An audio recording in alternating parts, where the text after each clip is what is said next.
I didn't really want to go home.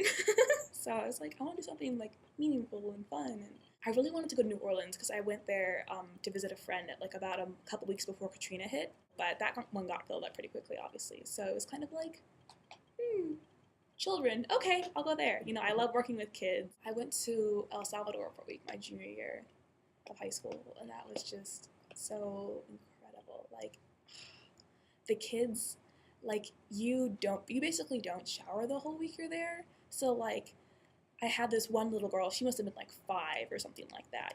I spoke kind of like, my broken Spanglish or whatever. And like you just kind of like sit on the curb and you're sweaty, you're dirty, you're grimy, you're foreign, you're, some tall white person who can't speak my language. Why are you here?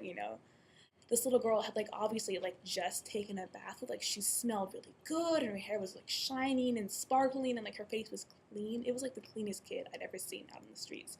And like I just sat on the curb and like opened my arms to her, and then she just sat in my lap like no question. Like you try to get an American kid to do that and they'd be like, "Mom," like call 911, but like they're just so like, they're just so welcoming and like they're very grown up.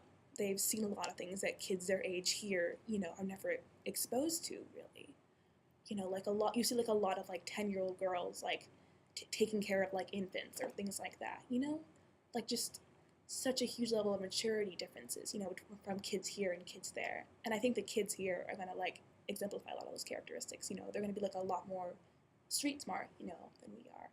So you kind of have to respect that.